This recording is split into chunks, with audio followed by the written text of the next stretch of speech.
At Sunday's barbecue, my son threw my steak on the ground and said, "Want meat? Go chew it at the nursing home, you useless old woman." The next day, I packed my bags and sold the house. My phone rang 28 times. He begged for forgiveness. I'm glad to have you here. Follow my story until the end and comment the city you're watching from, so I can see how far my story has reached. My name is Tatum, and I'm 69 years old. Last Sunday, my son threw my steak on the ground like I was a dog. Want meat? Go chew it at the nursing home, you useless old woman. The words hit me harder than if he'd slapped me across the face. I stood there in my own backyard, at my own barbecue, watching the piece of meat I'd been looking forward to sitting in the dirt beside my feet. Cedric stood over me, his face twisted with a cruelty I'd watched grow for years, but had always excused. His wife Jessica laughed. Actually laughed. My 2 grandchildren, 8 and 10 years old, stared at me with the same cold indifference their parents had taught them. No one moved to help me. No one said a word in my defense. I bent down slowly, my arthritic knees protesting, and picked up the steak. My hands were shaking, but not from weakness, from rage. Pure, white-hot rage that I'd been swallowing for far too long. "Cedric," I said quietly, brushing the dirt off the meat, "what did you just say to me?" He rolled his eyes, that same gesture he'd perfected as a teenager. "Oh, come on, Mom, don't be so dramatic. It was just a joke." A joke. 20 years of being treated like hired help in my own home, and it was all just a joke to him. I looked around at the deck I'd paid to build, the pool I'd had installed for his children who barely acknowledged my existence, the brand new grill that Cedric had demanded for Father's Day, even though he'd never been a father to anyone but himself. This house. This beautiful 4-bedroom house in the suburbs that I'd worked 3 jobs to afford after his father left us. I'd given everything to make sure Cedric had what other kids had. Private school, sports equipment, college tuition I couldn't afford. I'd sacrificed my own dreams, my own comfort, my own dignity, and this was my reward. "Get me another steak from the kitchen," Cedric said, already turning away, dismissing me like I was the maid. "And bring more beer while you're at it." I stood there holding that dirty piece of meat, and something inside me finally snapped. Not loudly, not dramatically. It was quiet, like a thread finally giving way after holding too much weight for too long. I walked into the house, past the living room where I'd raised him alone, past the photos on the walls of every milestone I'd celebrated while he took it all for granted. In the kitchen, I dropped the steak in the trash and looked around at the space that had been my prison for decades. This wasn't the first time. It wasn't even the worst time. Last month, Cedric had borrowed my credit card and charged $800 in golf equipment without asking. When I confronted him, he'd told me I was being selfish, that I should be grateful he still visited his crazy old mother. 6 months ago, he'd moved his family into my house temporarily, while they looked for a new place. That was after they'd been evicted from their apartment for non-payment of rent. Jessica had immediately started rearranging my furniture, throwing away my things, treating me like a guest in my own home. I'd been cooking their meals, doing their laundry, babysitting their children while they went out to dinner and movies. When I asked when they might find their own place, Cedric had laughed and said, "Why would we move? This setup works perfectly." For them. It worked perfectly for them. I walked back outside with a fresh steak and another beer, just like the good little servant I'd become. Cedric took them without a thank you, already complaining about something else. As I sat in the cheap plastic chair he'd given me while he lounged in the expensive patio furniture I'd bought, I made a decision that would change everything. I was done. I was done being invisible in my own life. Done being treated like a burden by the child I'd sacrificed everything to raise. Done pretending that this was what family looked like. That night, after they'd all gone to bed in my house, eaten my food, and left their mess for me to clean up, I sat at my kitchen table and made a list. A very important list. By morning, I'd made 3 phone calls that would turn Cedric's world upside down.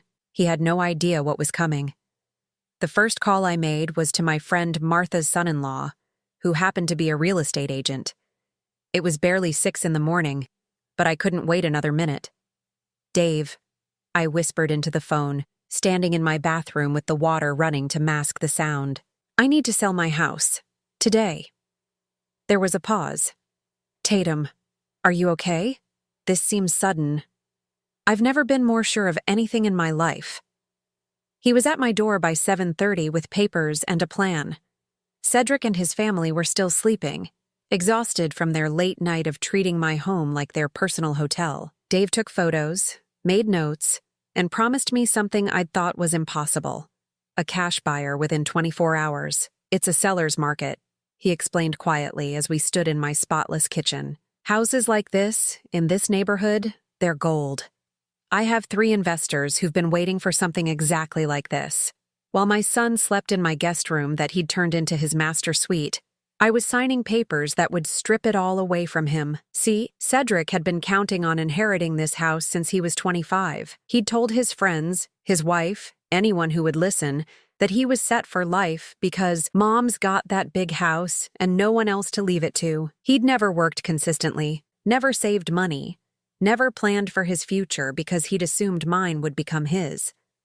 For the past 5 years, every major decision he'd made was based on the expectation that this house, worth nearly $400,000, would eventually be his safety net.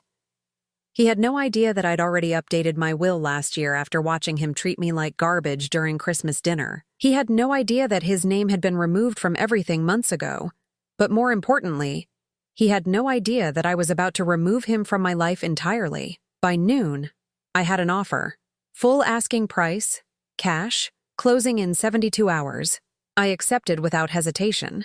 While Cedric lounged by my pool, complaining to Jessica about how I'd overcooked the lunch I'd prepared for them, I was in my bedroom quietly packing 38 years of memories into boxes. I kept the photos of Cedric as a child, before he'd learned to see me as an ATM with legs. I kept my mother's jewelry and my father's books. I kept the quilt my grandmother had made and the small collection of ceramic angels I'd been gathering for decades. Everything else I left behind.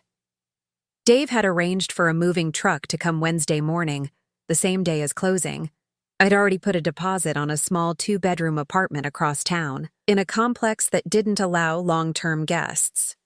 Perfect. Tuesday evening, Cedric finally noticed something was different. "Mom," he called from the living room where he was sprawled across my couch, eating my food and watching my television. "There's some weird paperwork on the kitchen counter." My heart pounded, but my voice stayed steady. "Just some insurance documents, honey. Nothing important." He grunted and went back to his show. Even when his entire future was crumbling around him, he couldn't be bothered to investigate. That was Cedric all over. He assumed everything would always work out because it always had. Because I'd always made sure it did. Wednesday morning came like Christmas morning in reverse. The moving truck arrived at 8. By the time Cedric stumbled out of bed at 10:30, most of my belongings were already loaded. "What the hell is going on?" he demanded, standing in my emptying living room in his underwear and yesterday's t-shirt. "I'm moving," I said simply, wrapping my last ceramic angel in bubble wrap. "Moving? What do you mean moving? Moving where?" "To my new apartment." The color drained from his face. "Apartment? Mom, you can't move to an apartment. What about the house? What about us?" "The house is sold. Closing is in 2 hours." I'll never forget the look on his face. Pure panic. Like a child who'd just been told Santa Claus wasn't real. Which, in a way, he had been. "Sold? You can't sell the house. We live here." "You live here," I corrected him, taping up the last box. "I've been imprisoned here." Jessica appeared in the doorway, her face already calculating. "Tatum, let's talk about this reasonably. You're obviously upset about something. We can work this out." For 20 years, Cedric had been training for this moment without knowing it. Every time he'd taken my kindness for weakness, every time he'd pushed my boundaries and found no resistance, he'd been building toward this day when he'd finally pushed too far. He just never imagined I might push back. "The new owners will be here at noon," I said, handing my keys to Dave. "I suggest you start packing." My new apartment felt like a sanctuary. 2 bedrooms, a small balcony overlooking a garden, and complete silence. No one demanding meals, no one leaving messes for me to clean, no one treating me like I was invisible. For the first time in 20 years, I ate dinner when I was hungry, not when someone else expected it served. The phone started ringing at 6:47 p.m. I watched Cedric's name flash on the screen and felt nothing. Not guilt, not sadness, not even anger anymore. Just peace. I let it go to voicemail. Call number 2 came 15 minutes later. Then another. By bedtime, he'd called 8 times. I slept better than I had in years. Thursday morning brought a fresh wave of desperation. My phone buzzed constantly. When I finally checked, there were 12 missed calls and 7 voicemails. "Mom, call me back. We need to talk about this craziness." That was the first one, still trying to sound like he was in control. By the 5th message, his tone had changed. "Mom, please, the new people want us out by tomorrow. Where are we supposed to go?" The 8th message was Jessica, her voice syrupy sweet. "Tatum, honey, I think there's been a misunderstanding. You know we love you. Call us back so we can fix this." I deleted them all without listening to the rest. While Cedric was having his breakdown, I was discovering something wonderful. My new neighbors actually saw me as a person. Mrs. Chen from next door brought me homemade cookies and asked about my life, my interests, my thoughts. When's the last time anyone had cared about my thoughts? Mr. Rodriguez from downstairs helped me hang pictures and insisted I call him Roberto. "You remind me of my mother," he said with genuine warmth. "Strong women who raised good families deserve respect." If only he knew how wrong he was about the good family part. Friday brought calls 13 through 20. Cedric's messages were getting increasingly frantic. "Mom, they called the police. They're treating us like squatters. You can't do this to your own son. We had to sleep in the car last night. The kids are scared. How could you do this to your grandchildren? Fine. You want an apology? I'm sorry, okay? I'm sorry for whatever I did wrong. Just help us." But here's what Cedric still didn't understand. This wasn't about an apology. This was about 20 years of systematic disrespect. You can't fix that with a phone call and some panic-induced remorse. Saturday evening, I was watering the small herb garden I'd started on my balcony when Mrs. Chen knocked on my door. "Tatum, dear, there's a young man downstairs asking for you. He seems upset." Through my window, I could see Cedric pacing in the parking lot. His hair was a mess, his clothes wrinkled. Jessica sat in their car with the children, probably crying about their crazy grandmother who'd ruined their lives. I didn't go down. Call 21 came at 9 p.m. This time, I answered. "What, Cedric?" "Mom, thank God. Listen, I know you're mad, but—" "I'm not mad," I interrupted. "Mad implies I still care enough to feel anger. I'm done." "You can't be done. I'm your son." "Are you? Because sons don't treat their mothers like servants. Sons don't humiliate their mothers in front of their own grandchildren. Sons don't steal from their mothers and call it borrowing." There was silence on the other end. Then, "I never stole from you." I laughed, actually laughed. "Cedric, you've been stealing from me for 20 years. My dignity, my peace, my self-respect. The credit card was just the cherry on top. Where are we supposed to live? That's not my problem anymore." I hung up and turned off my phone. Sunday morning, I woke up to someone pounding on my door. Through the peephole, I could see Cedric, looking like he hadn't slept in days. "I know you're in there," he shouted. "Open this door. We need to talk." I sat in my kitchen, drinking coffee and listening to him make a fool of himself in the hallway. Mrs. Chen's door opened. "Young man, you're disturbing everyone. If you don't leave, I'm calling security. That's my mother. She sold our house. She made us homeless. Your mother is a lovely woman who deserves peace in her retirement. Now leave before I call the police." I heard his footsteps retreating and smiled. Mrs. Chen was barely 5 feet tall, but she had more backbone than my 6-foot son. That afternoon, as I sat reading in my quiet apartment, surrounded by only the things I loved, my phone rang one last time. Call 28. I almost didn't answer, but something in me wanted to hear what he had to say now that reality had finally sunk in. "Mom?" His voice was broken, desperate. "Please, I'm begging you. I'll do anything. I'll change. I'll be better. Just, please help us." "Cedric," I said softly. You had 38 years to be better. You chose to be worse every single day. That's not fair. I made mistakes, but I can fix them.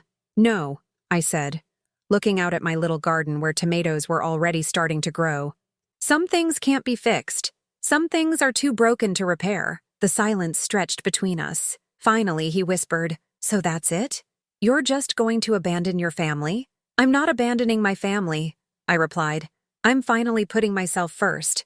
Something you never taught me to do." As I hung up for the last time, I realized something that should have terrified me but didn't.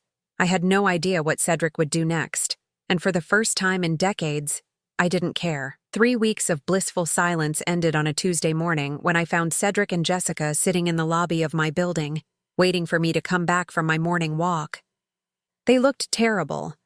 Cedric had lost weight, his face gaunt and stubbled. Jessica's usually perfect makeup was smudged, her designer clothes wrinkled. They'd clearly been sleeping in their car. "Hello, Cedric," I said calmly, not breaking stride as I headed for the elevator. "Mom, wait!"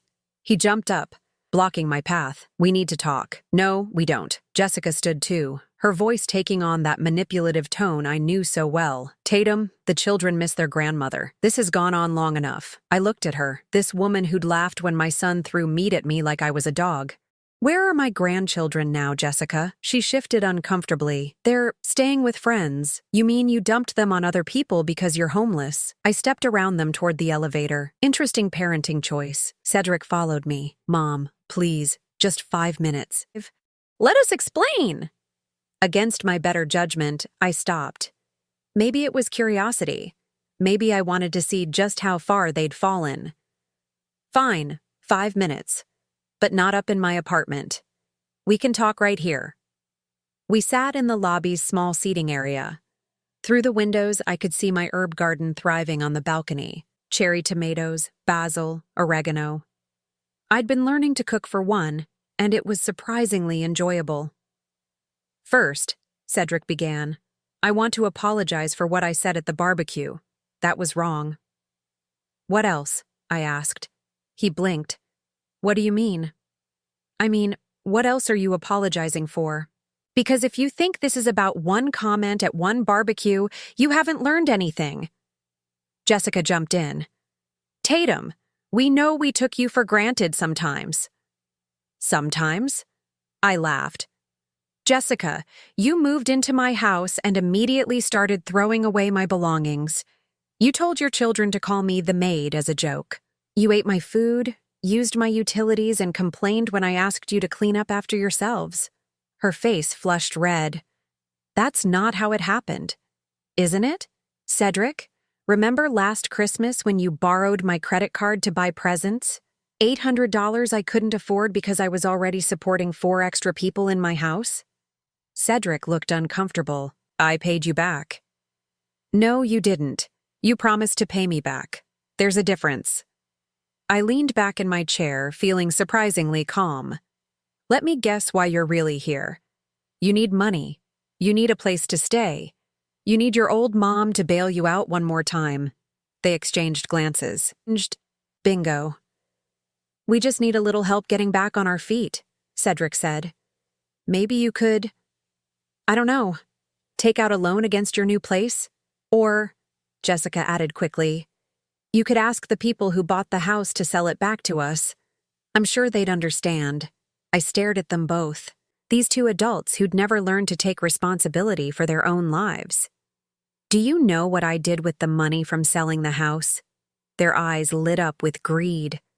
They thought I was about to offer them a lifeline. "I gave a third of it to charity," I said, watching their faces fall. "Specifically to organizations that help elderly people who are being abused by their own families." Cedric's mouth dropped open. "You gave away my inheritance? Your inheritance?" I stood up, my voice rising for the first time. "Cedric, you haven't inherited anything because you haven't earned anything. Inheritance is for children who love and respect their parents, not for parasites who see their mothers as walking ATMs." "That's our money!" Jessica shrieked, no longer bothering to hide her true nature. "We lived in that house. We were family." "You were tenants who never paid rent," I corrected. And now you're trespassing. I started walking toward the elevator, but Cedric grabbed my arm. Mom, what about the rest of the money? I shook off his grip and looked him in the eye. The rest of the money is mine.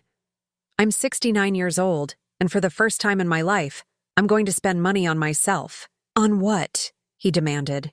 Travel, nice dinners, books, a comfortable retirement where no one treats me like garbage. I pressed the elevator button. Things I should have been doing for the past 20 years, instead of supporting ungrateful adults. The elevator doors opened, and I stepped inside. As they started to close, Jessica called out desperately, "What are we supposed to do?" I met her eyes as the doors slid shut. Learn to take care of yourselves. Upstairs, I made myself a cup of tea and sat on my balcony. My phone rang twice, but I didn't answer. From my second-floor window, I could see Cedric and Jessica in the parking lot, arguing. Their voices carried up, and I caught fragments of their conversation. "This is all your fault," Jessica was screaming. "You said she'd never actually do it." "She's lost her mind," Cedric shot back. "She'll come around. She has to." But I wouldn't come around. For the first time in my adult life, I was exactly where I wanted to be, doing exactly what I wanted to do. I was reading books I'd never had time for, trying recipes I'd seen on cooking shows, taking long walks without worrying about when I'd need to have dinner ready. That evening, Mrs. Chen knocked on my door with a container of homemade soup. "I saw those people bothering you today," she said gently. "Family troubles?" "Former family troubles," I corrected, accepting the soup gratefully. "They're not my problem anymore." She nodded approvingly. "Good. Life's too short to let people drain your happiness, even if they're related to you." As I heated up her delicious soup, I realized something profound. Mrs. Chen, who'd known me for 3 weeks, treated me with more kindness and respect than my own son had shown me in decades. Maybe blood wasn't thicker than water after all. Maybe family was something you chose, not something you were stuck with. That night, I slept peacefully, knowing that tomorrow would bring another day of quiet contentment, and that Cedric would have to figure out his own tomorrow for the first time in his life. 2 months had passed since I'd seen Cedric in my lobby, and I'd started to believe he'd finally given up. I was wrong. The first sign was a handwritten letter slipped under my door. Not an email, not a text, but actual handwriting on actual paper. Cedric had never written me a letter in his entire life. "Dear Mom," it began, "I've had time to think about everything, and I realize now how badly I treated you. I want to make things right." The letter went on for 3 pages, full of apologies and promises. He'd gotten a job, he said. He and Jessica were in counseling. They'd found a small apartment and were learning to be responsible. The children missed me terribly and asked about their grandmother every day. It was beautifully written, sincere sounding, and complete nonsense. I knew Cedric. I'd raised him. He'd never learned to sustain effort for anything difficult, and admitting fault was the most difficult thing in the world for him. This letter was just another manipulation, probably Jessica's idea, but I was curious. How far would he go to get back into my good graces? How committed was he to this act? I decided to find out. I called him that evening. "Cedric, I got your letter." "Mom!" His voice was filled with relief and hope. "I was hoping you'd call. Did you believe it?" "I'm willing to give you a chance to prove it," I said carefully. "But it won't be easy. Anything. I'll do anything." "Good. I want you to come here Saturday morning at 8 o'clock. Bring work clothes." "Work clothes?" "Mrs. Chen next door is 83 and needs help cleaning out her garage. If you're really sorry for how you treated an elderly woman, you can start by helping another one." There was a pause. I could practically hear the wheels turning in his head. "Okay," he said finally. "I'll be there." Saturday morning came and went. Cedric didn't show up. I wasn't surprised, but I was disappointed. Not in him, but in myself for hoping he might have actually changed. At 10:30, my phone rang. "Mom, I'm so sorry. Jessica had a migraine and I had to take the kids to school and then my car wouldn't start and—" "Cedric," I interrupted. "It's fine." "No, it's not fine. Let me make it up to you. I'll come tomorrow." Tomorrow is Sunday. Mrs. Chen goes to church and visits her sister on Sundays. Then next Saturday. Next Saturday works, I said. Same time, 8 o'clock. He didn't show up the next Saturday either. This time, the excuse was that he'd been called in to work. The Saturday after that, one of the children was sick. By the fourth Saturday, I stopped expecting him. But I was curious to see how long he'd keep making excuses, so I kept giving him chances. It was on the sixth Saturday that he actually appeared at my door, looking sheepish and carrying a cup of coffee from the expensive place down the street. "I know I'm late," he started. "3 hours late," I corrected. "But I'm here now, and I brought you coffee. That vanilla latte you used to love." I accepted the coffee but didn't drink it. "Mrs. Chen finished cleaning her garage 4 weeks ago, Cedric. Her son came and helped her." His face fell. "Oh, well, maybe there's something else I can help with." I studied him for a moment. He looked tired, thinner, but not broken. His clothes were clean and his hair was styled. He wasn't sleeping in his car anymore, which meant he'd found somewhere to live without my help. "Actually, there is something," I said. "I've been volunteering at the community center, reading to seniors who can't see well anymore. They need more volunteers." His expression brightened. "That sounds perfect. I love old people." I almost laughed. Cedric had never shown any particular fondness for elderly people. If anything, he'd grown impatient with me as I'd aged, rolling his eyes when I moved slowly or repeated myself. "Great. They meet Tuesday mornings at 9. I'll let them know you're coming." "Tuesday morning?" His smile faltered. "I usually work Tuesday mornings." "You said you'd do anything." "I know, but I can't just skip work. I need this job." "Then maybe Thursday afternoons?" "They have a group that meets then, too. Thursday afternoons I pick up the kids from school." I nodded slowly. "What about evenings?" "They have a dinner program for isolated seniors. You could help serve meals." "Evenings are family time. Jessica thinks it's important that we eat dinner together as a family." I set down the untouched coffee. "Cedric, in the past 5 minutes, you've told me you can't volunteer Tuesday mornings, Thursday afternoons, or any evening. When exactly are you available to prove how sorry you are?" He shifted uncomfortably. "Well, I mean, weekends? I could do weekend stuff. You've missed 6 Saturday appointments. That was different. Those were emergencies." "Were they?" "Because from where I sit, it looks like helping others will always be your last priority. Just like respecting me was always your last priority." His face flushed red. "That's not fair, Mom. I'm trying here." "Are you?" "Because trying means showing up when you say you will. Trying means making sacrifices for other people, not just expecting them to make sacrifices for you." I stood up, suddenly tired of this whole charade. "You know what, Cedric? Don't worry about the volunteering. Don't worry about proving anything to me." "What do you mean?"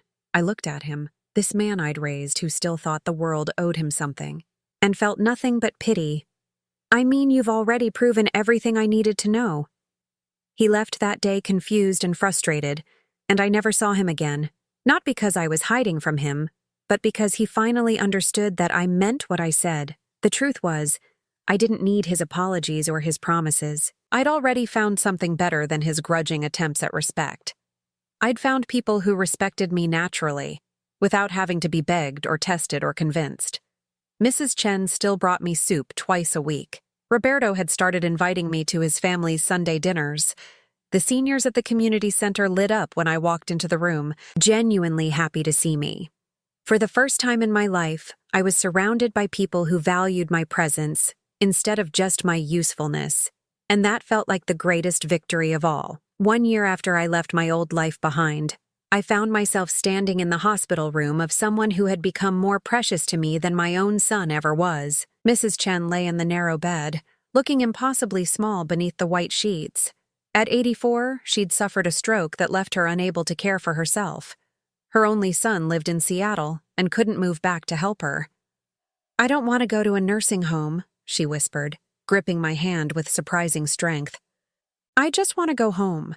I looked around the sterile room, thinking about how Mrs. Chen had welcomed me with warmth from my very first day in the apartment building, how she'd brought me soup when I was sad, shared stories about her late husband over tea, and never once asked me for anything except friendship. What if you didn't have to? I said quietly. Her eyes widened. What do you mean? What if you came home with me? The idea had been forming in my mind for weeks. Ever since Mrs. Chen's stroke, my apartment had 2 bedrooms, and I'd been rattling around in there alone, sometimes talking to my plants just to hear another voice. Mrs. Chen needed someone to help her with daily tasks, and I needed someone who saw me as more than a walking checkbook. Tatum, I couldn't ask you to do that. You're not asking, I'm offering. And so, 2 weeks later, Mrs. Chen moved into my spare bedroom. I helped her with her medications, drove her to physical therapy appointments, and made sure she ate nutritious meals. In return, she filled my apartment with laughter, shared her incredible stories about immigrating to America as a young bride, and taught me to make dumplings that were better than any restaurants. It wasn't a burden, it was a blessing. The transformation in both our lives was remarkable. Mrs. Chen regained most of her strength and independence within 6 months. I discovered that caring for someone who appreciated my efforts felt completely different from being taken advantage of. Roberto's family officially adopted me as an honorary grandmother. His children called me Abuela Tatum and actually listened when I spoke, hanging on every word of the stories I told them about growing up in a different era. At the community center, I'd become the coordinator for the reading program, organizing volunteers and developing new activities. The seniors there had become my extended family, people who celebrated my birthday, asked about my health, and genuinely cared about my happiness. One evening, as Mrs. Chen and I sat on our balcony watching the sunset, she asked me something that made me pause. Do you ever miss your old life? I considered the question carefully. I miss the idea of what my old life could have been, I said finally. I miss the son I thought I had, not the one I actually raised. Any regrets? Only one, I admitted. I regret waiting so long to put myself first. That's when I noticed him. Across the street, partially hidden behind a tree, Cedric stood watching our building. He'd been showing up periodically over the past few months, never approaching, just observing. At first it had made me nervous. Now it just made me sad. Is that him? Mrs. Chen asked, following my gaze. I nodded. He still thinks I'm going to change my mind, that eventually I'll get lonely enough or guilty enough to take him back. Are you? I looked around at my life. Mrs. Chen reading a book in the chair beside me, the sound of Roberto's children playing in the courtyard below, my herb garden thriving in planters along the balcony railing.